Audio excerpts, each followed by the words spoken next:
ہزار غم سہنے کے بعد تہجد کا ایک سجدہ نصیب میں لکھا جاتا ہے، اور وہ سجدہ کرنے والا اللہ کا سب سے پسندیدہ بندہ بن جاتا ہے، جس کو وہ ان گنت لوگوں میں سے چن لیتا ہے جس کی ملاقات کے لیے وہ خود انتظام کرتا ہے۔ رشک آتا ہے مجھے اس شخص کے مقدر پر جس کی ایک پکار سننے کے لیے وہ سارا عالم خاموش کرا دیتا ہے، جس کے دیدار کے لیے وہ آسماں کو سیاہی سے بھر دیتا ہے اور چاروں طرف اندھیرا کر دیتا ہے تاکہ اس کے بندے کے آنسو کوئی تیسری ذات نہ دیکھ سکے اور اس کے بندے کے جذبات کی خواری پر پردہ پڑا رہے۔ سب کو بے فکری کی نیند سلا کر وہ اپنے اس خاص بندے کو اپنی جستجو کی فکر لگا دیتا ہے۔ تاک راگتوں کا انتظار کرنے کی ضرورت کہاں پڑتی ہے، نم آنکھیں اور سسکتا ہوا دل اس کو تہجد میں ڈھونڈ لیتا ہے، اور وہ جو دو جہانوں میں سما نہیں پاتا وہ پھر اس ٹوٹے ہوئے دل میں سما جاتا ہے۔ تم سوچتے ہو آزمائش کا وقت بہت لمبا ہو گیا،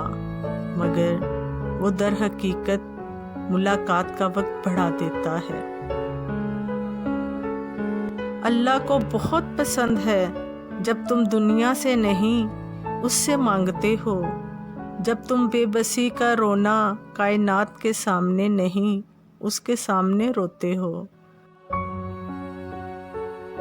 جب تم سب ختم ہو جانے کے بعد بھی اس یقین کے ساتھ دعا کرتے ہو کہ اس کے سوا تمہیں کوئی کچھ نہیں دے سکتا، جب تم سجدے پہ سجدہ کرتے ہو، جب تم سانس لیے بغیر بے ساختہ اسے پکارنے لگتے ہو، تب وہ تمہیں دیکھ کر مسکراتا ہے، تب وہ تمہارے یقین کا بھرم رکھ لیتا ہے اور تمہارے مان کی لاج رکھ لیتا ہے، سارے وسوسوں کو ختم کر دیتا ہے۔ اس کی مسکراہٹ دکھائی نہیں دیتی، مگر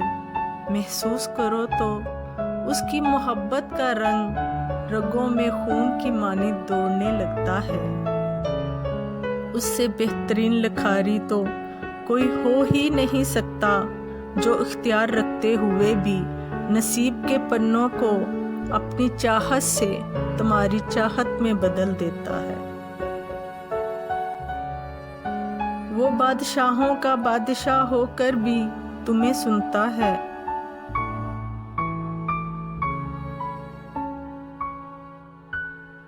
کبھی اس کی محبت میں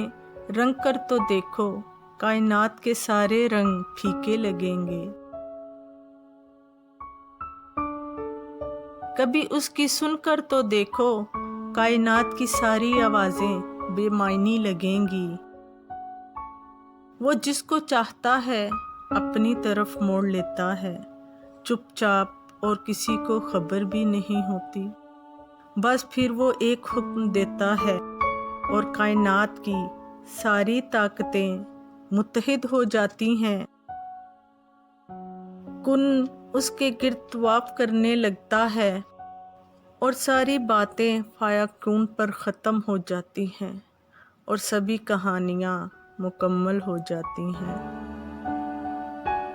اور انسان پرسکون ہو جاتا ہے، اور یہیں سے پتہ چل جاتا ہے کہ وہ تم سے راضی ہے، وہ تم سے راضی ہے۔